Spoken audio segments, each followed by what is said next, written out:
Hello, thank you for the introduction. My name is Sato. So I would like to talk about JHPC Quantum project towards utility scale quantum and HPC hybrid computing.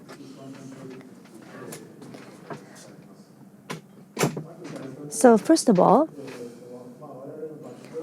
just to give you the background. So we are RIKEN, Center for Computational Science. And we are operating Fugaku, the supercomputer. And I have been involved in the development of the machine itself. And as a hot technology, we have the quantum computer technology coming in. So if we can combine Fugaku and quantum computing, we will be able to build something quite interesting. And that is what this project is aiming for. So with the funding from NEDO, we started in November 2023. The project span is 5 years. The members include us, RIKEN. We have an industry partner, SoftBank. And we have the University of Tokyo and Osaka University. And we're running the project together with these members. I don't want to preach the choir, but why Quantum-HPC and quantum computing? Why do they need to be combined? I'm from the supercomputer side. So from HPC's point of view, we need to, first of all, look at the areas of which quantum computing is trying to solve. And these are areas where the conventional computers were trying to solve, but were not able to do so at a larger scale. So there's an overlap. So from HPC's point of view, quantum computing or computer is like an accelerator. And when you say accelerator, in HPC's world, we use a lot of GPU. But in case of GPU, at room temperature, GPU is attached to each node. But with quantum computing, in many cases, of course, there's different methods, but it actually exists as a separate system. So GPU is not attached to each node. So this is one reason. And from the demand from the quantum computing side, in case of 20 or 30 qubits, error mitigation or circuit optimization would require, maybe you can do this with a smaller PC, but now they would, if you go to like 1,000 qubits, then you will need to optimize it in a different way. So for example, in terms of circuit optimization, it's taken a lot of time to do this on CAD. So in that case, if you can use supercomputer and accelerate the process, then it might be useful. And of course, there are different algorithms that's being proposed. And the mission for this project is to integrate quantum computers and HPC. And we need to develop the system software that would connect the two. So that's the first mission. And using that, we will build the actual system and operate it. And I think that's the unique part of this project, because by using that, our scientific goal is to demonstrate quantum advantage, but at least we would like to make this system to be useful. So utility, usefulness is one of the main objectives of this project. Now, this project is funded by NEDO, which means METI, and the reason why SoftBank is part of it is we need to make sure there's a good demand of this kind of platform. So that would be one of the exits to make sure we're able to commercialize this. So this is a system we're trying to build right now. There are two types of on-premise quantum computers which has been installed. One is Quantum, as they have just announced this morning, in Wako campus of RIKEN. We have installed quantum machine and will be connected with supercomputer Fugaku by internet. The other is IBM machine. This is in system 2 rack. It's called IBM Heron R2. We will install this in the same area as Fugaku. And we will work together with our partners, University of Tokyo and Osaka University. So they will be able to access this from their supercomputers. So this is the aim, and that's how we are trying to build a platform. From February, we have seen in Operation Reimei, it's a nickname. It's a Quantinuum's ion trap quantum computer. And this is IBM's site. Unfortunately, IBM's machine is still in the process of installation, and it is expected to go live from June. It is at the entrance. You just go into this entrance hall, and there's an exhibition area right there, so it will be installed right there. And we're almost installed and ready, just waiting to be go live. So what is the promising application? So there's NISQ machine, which has not reached FDQC yet. So we would use applied to NISQ, and we're proposing variational QC algorithms as well. But what we are focusing on, especially in the application, is in QC chemistry, so quantum chemistry. So I think we believe that the first application will be in the quantum system simulation. And next will be AI, quantum machine learning, especially by implementing GPU system. We can do classic training by GPU, and we can do quantum machine learning. And by combining the two, we can transfer the learning. So that will be the next application. Here on the slide, as you can see, 100, if you exceed 100 qubits, if it's FTQC, you should be able to simulate quite a high level of quality. But at this point in time, because FTQC is not complete or perfect yet, and also there's time to decoherence is still limited, so we cannot use it as it is. So we want to make this useful as much as possible.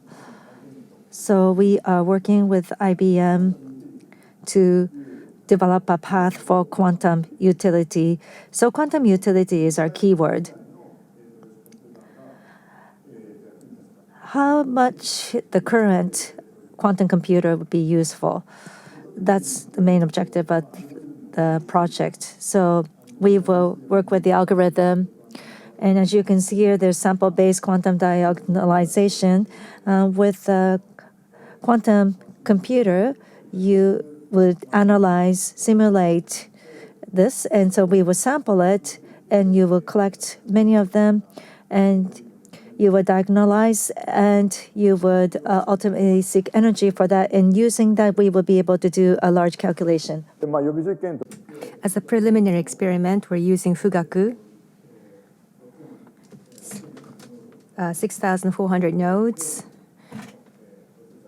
And the result coming from the Heron processor is analyzed, and we have done that. And that's been made into a paper that's been published already. In this application, the conventional supercomputer has its algorithm, but it has not been proven to be better than the conventional algorithm. However, quite a lot of materials or matters can be simulated, and right now,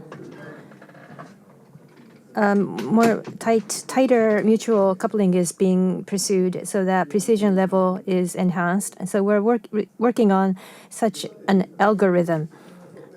So regarding system software, before the start of the project, as you might know, at RIKEN, there is which is a domestic Japanese quantum computer. And of course, within RIKEN is Fugaku as well. So supercomputer plus the quantum computer, we wanted to connect them via the internet, and we have experimented on that. To be more specific, we have a protocol, and then from this running machine, Fugaku, but then execute the circuit of A. And what we found out is that just simply connecting them is not good enough, because quantum computers these days are quite expensive computational resource, and if you use it in the cloud, typically there will be less expensive computers that are being used, and there's a lot of weight. However, 1,000 or 10,000 nodes are what we're talking about in quantum computing, and it's going to be quite expensive as a resource, and therefore there has to be certain coordination between the two. That's our view. And another point is most of the quantum computer users are using Python framework, using Ticket, for example. The conventional HPC programs being used together with that is a bit of a challenge. And therefore, the programming on the quantum side, we need to have a programming or program environment that is more conducive or matching. And there are two programming models that we have proposed. One is workflow execution model. Using the workflow, each program, which are independent of each other, will be controlled. And use a graph to explain this and execute the graph, or the execution of the quantum computing will be actually executed using the workflow. Another more advanced approach would be you have this running program, and the quantum circuit will be executed, and this is done mutually, alternatively, by using a middleware, which is under development right now. And the system architecture is that the objective for us is HPC and quantum computers are to be connected to do something, but we want to really demonstrate what is possible. That is really the ultimate goal. And we want to have a system software that enable us to really show what is possible with connecting the two. And we're going to use multiple computers, not just Fugaku, but Osaka University, Kyoto University, different HPC infrastructure using multiple supercomputers. We have to consider how we can use them in conjunction with the quantum computers. And the environment that is conventional and in use right now, we need to have a seamless connection. And so with these in mind, we are conducting our research. And this is the current system architecture. So what we are covering here is the vendor scheduler is one thing, but before that, we have our scheduler that we will use where the user authentication happens, and the supercomputer and the regular computer submitting requests will be handled beforehand using our scheduler. So that is really the system architecture characteristics of ours. And looking at the schedule with the focus on the milestones, in 2023, it started from November of that year. And now we're in fiscal 2025 at the beginning of the year. And in June this year, 2 quantum computers will have been installed. And we have spent the past 1 year to develop the system software, which will be deployed, and then it will enter a trial phase. And for next fiscal year, we're going to have a more full-fledged introduction, which includes this test user program. People who are outside of the project actually make proposals so that they can use this system is what we're trying to realize. So that's the test user program in a nutshell. But for more details, please visit our booth if you're interested. And please ask about this test user program.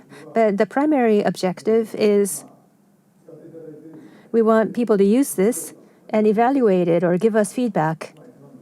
That is really the primary objective, so that the system itself can be more useful and practical. Quantum-HPC hybrid computing technology will benefit from their feedback, especially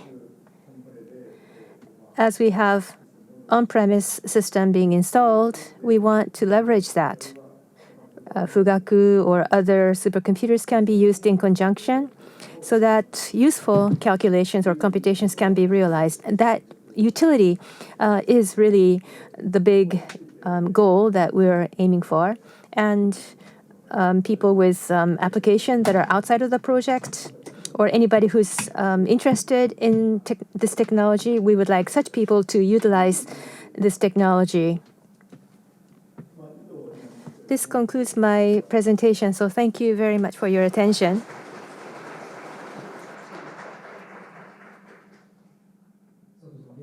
Mr. Sato, thank you. There's a question that's came. So the hardware can be actually used via the cloud. What's the benefit of having this real machine here in Japan?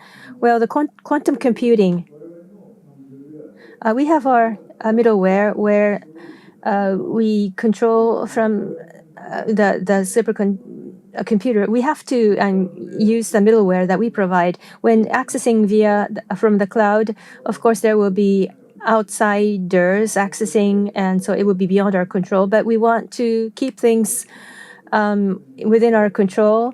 And by having it on premise, the supercomputers and quantum computers can be used together in a seamless fashion. That is really the objective. And therefore, we believe that on-premise is necessary. Okay, thank you very much. Please join me in thanking him with a big round of applause, Mr. Sato. Thank you.